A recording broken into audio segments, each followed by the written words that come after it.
Sorry. That would Yeah, I know. He's bumper sticker wisdom all the time. Super Bowl. Like, it's so inspiring. It's Would a Super Bowl win quiet the critics? It would have to me. Now, the critics that say he's not an elite passer, that's true. He's a very good quarterback, but he doesn't throw the ball like Mahomes or Joe Burrow or any of those guys. So that would still be true. But you could not question that this dude is a winner, period. Nick, you just said you think this team could be the best of all time. Yeah. If he beats that team in the Super Bowl, if he beats Andy Reid, one of the greatest coaches ever, with Reid having 2 weeks to prepare, which is usually incredibly hard to beat Reid with that much time, then you have to give him credit. I think what people have to admit is he's just a different style of quarterback. You just said people don't like the Chiefs or give them the credit because of their style of play. It's similar with Jalen Hurts. Like, he's a running quarterback. He'd be the first running quarterback to win a Super Bowl, but yet he's a good passer, not a great one, but a good passer. And because he's not your typical throw for 250 to 300 yards a game, people downplay him. And I don't think he's a top 5 quarterback in the league. No. But to get to the Super Bowl 2 times in 3 years and win one of them, and you're only been a starter for 4 years, this young, I think you'd have to give him some props. Yeah, if he's awesome. And this is where I feel like Wildes wants it both ways. When they win and he does nothing or is very pedestrian, you say, what more do you want from the guy? Yet, every time we have a Jalen Hurts argument, you bring up a game he lost. And you're like, but he was awesome in it. He was. Which is exactly the logic I use in that I need to see how he plays. It is the same, it is to me contradictory to be like, I don't care about the style points. The guy just does what he needs to win. And one of the reasons I believe he's awesome is because he played so great in the Super Bowl. If he needs to.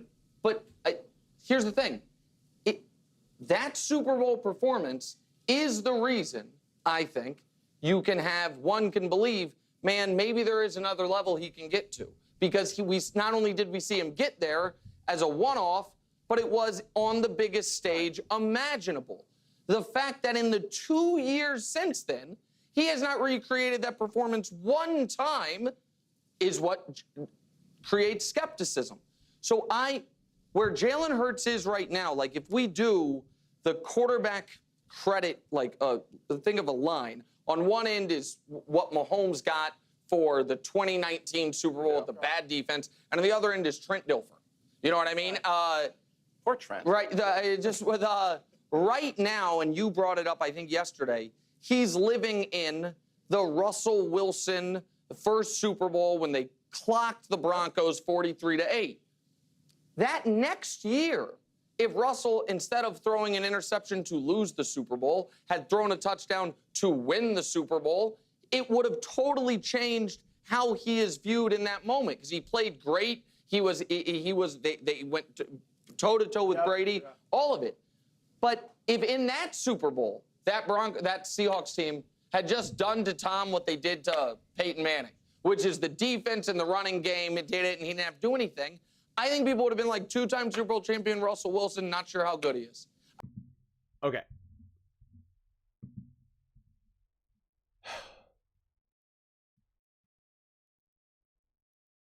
So we've already had this conversation so many different times. I mean, seriously, so many different times. And I think what drives me the craziest is, especially takes like this, are that they constantly pick and choose when they want wins and losses to matter.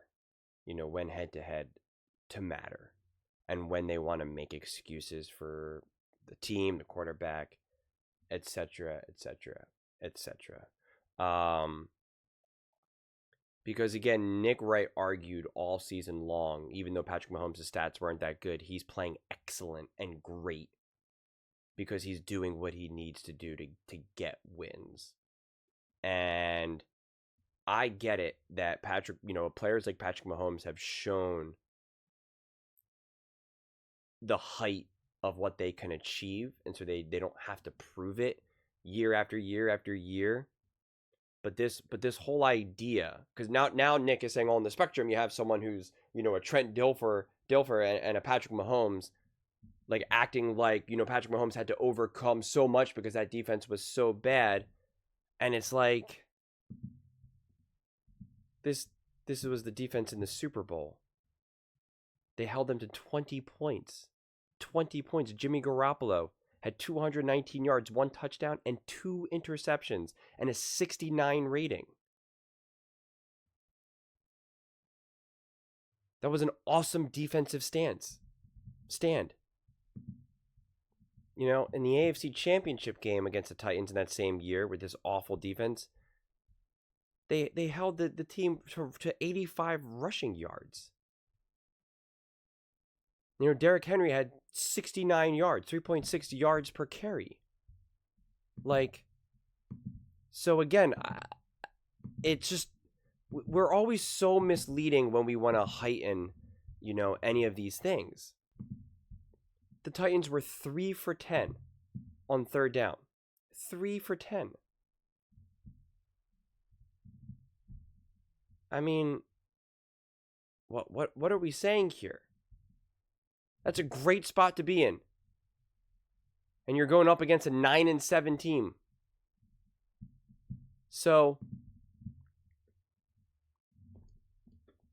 it just doesn't make sense to try to use that as a reference point and then somehow denigrate and downplay a game where Jalen Hurts balls out in the Super Bowl, but his defense gives up 30 plus points in the Super Bowl. If the Philadelphia Eagles held Patrick Mahomes down to 20 points, Jalen Hurts wins the Super Bowl.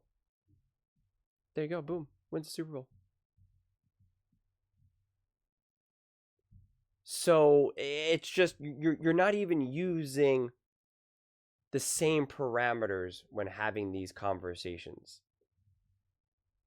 And when you try to do so in the way with some of the reasons that Nick lays out, that's when it's so easily, you're able to so easily poke holes in. If you just want to say that, you know, Jalen Hurts is fundamentally not as good as some of these other quarterbacks, and this is what's so funny, the reason why Nick doesn't do that, why he wants to try to focus more on Jalen Hurts like individually, like really zoomed in, and then use like Patrick Mahomes as this gold standard reference point, is because if you actually really unpack what he wants to say, he would then have to admit some of the gifts and luxuries and presence that Patrick Mahomes has had, especially when facing quarterbacks like Joe Burrow, Josh Allen, Lamar Jackson. Because again, Nick earlier said, and as Bruce said, Nick is already arguing that this is like the best team, that the Kansas City Chiefs, that this is one of the greatest teams of all time, if not the greatest team of all time. So again, if he's on the greatest team of all time, how are you going to hold Josh Allen's feet to the fire? How are you going to hold Lamar Jackson, Joe Burrow's feet to the fire? And you can't say, well, it's because Patrick Mahomes makes this team the greatest team of all time. Well, then why wasn't last year the greatest team of all time? Why wasn't the year before that? Why not next year then? It fundamentally does not make sense. And so if you keep just getting closer and closer and closer and keep unpacking with you, then everything else unravels. All the other arguments that he's made about why Jalen Hurts is inferior, why Josh Allen's inferior, you know, it all unravels. It all unravels. I got news for you, man. If the Eagles, if the Chiefs only score 20 points in the Super Bowl and the Eagles lose, there's no excuse. None. Zero. Your defense holds a team to 20 points, you better win, man. You better win. It's that simple. It's just, and so then again, we have this revisionist history when talking about other quarterbacks and other teams and being like, well, look what this quarterback was able to do. It's like, oh, this quarterback had not a great offense or not a great defense. And it's like, yeah, but then they had a world-class offense with elite, all-time great weapons. And they're like, yeah, but they overcame the defense. And it's like, but they had world-class offense. And I look at the numbers. They were through the roof. And then when they don't have those world-class weapons, now the numbers go down. And you go, well, what do you want him to do? He's got no weapons. And it's like, well, so then are you admitting that quarterback benefited from those weapons then? Because if you're blaming why he's not able to be that great now, then you have to say that it's because then when he was that great, that some of the weapons, some of the pieces were contributors. And then we're like, well, look what he's been able to do with less, without those weapons. And it's like, but now the defense is world class. It's just, you just can't make up your mind. You really can't. And that's how you keep getting knotted in these circular conversations about Jalen. If Jalen Hurts wins, it's, and then like, it won't silence his doubters. And like, listen, based off of the conversations that I'm seeing these people have, I don't think it will quiet those doubters if he wins. Based on, again, of what I'm observing. Based on what I'm observing. If Jalen Hurts plays a clean game with no issues, but doesn't, if Jalen Hurts makes no mistakes, if the Eagles win and Jalen Hurts plays no mistakes, but it's nothing that's flashy, it's very similar to a Green Bay Packers game, where I don't think you could point to Jalen Hurts actually fundamentally making a mistake. The Rams game, he had some better plays, like the 44-yard run and all that stuff, but he took a lot of sacks. Like you could argue that like Jalen Hurts had some negatives, right? Like, some negatives, even if some of the positives were there. But if Jalen Hurts actually just plays a game like the Packers, it's just very simple, straightforward. When a guy's open, he throws it to him. When a guy's not open, he doesn't throw it to him. He throws the ball away. He's just very conservative. Never puts the ball in harm, never fumbles, no big sacks that take them out of field goal range or something. It's just very simple, very straightforward, very basic, and they win the game. That should silence doubters, because we've seen many other quarterbacks unable to do that.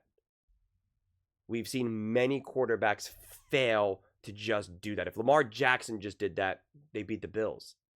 Now, again, I've defended Lamar Jackson, said that Lamar Jackson played good enough to win that game, but he still put himself in a deficit.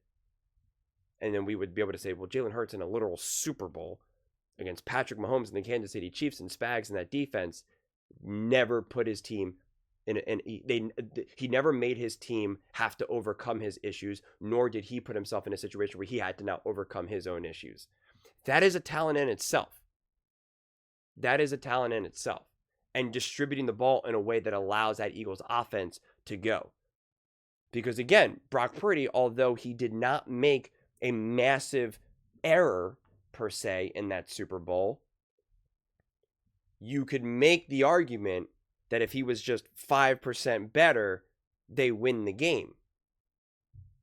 Now, you could also make the argument if the defense was 5% better, they win the game. And that's why I try not to get so hung up on if you win, you lose. I mean, if you win or you lose, and what does that mean? To me, it also really matters of like, well, how are you playing? What was your team asking you to do? What did you do in those moments? And the truth is like, we can never really just have this type of conversation in like 7 minutes, 8 minutes. Would a Super Bowl win quiet those doubters? And it's like, yeah, it depends. Which is true. But yet, then you want to boil down so frequently throughout the season, throughout the year as a whole, 365, we always want to boil down these players then to these like, Dusty, show the second graphic. And it's like, look at this win-loss record. Look at this, passer rating. And it's like, well, if it depends, then it can't be boiled down to just stats then. Those are the inconsistencies that it's just kind of like, wait a second. Why do you want to add nuance right now? But earlier, you just want to just give wins, loss. You just want to be like basic about it. Well, this team's won 14 games, so therefore this quarterback's the best quarterback. And it's like, well, wait a second. You just said it depends. It just, I don't know, doesn't really make a lot of sense. And it's just circular to me, quite frankly. But those are just my thoughts. I'd absolutely love to hear yours. What do you guys all think about Nick Wright and that Nick Wright impersonator, apparently, in the Kansas City Chiefs jersey? Looks like he's Looks like he's got a friend there. But what do you think about Jalen Hurts? Would he silence doubters or quiet those doubters with a win? Let me know in the comments below. I read every single comment. So whether you agree with me or disagree with me, either way. Let's get in some discussions. Let's get in some fights. But ultimately, let's just have some fun. And please do consider subscribing. We're building an amazing community here, and I absolutely love to see you part of it. I want to build something that we all genuinely feel connected to.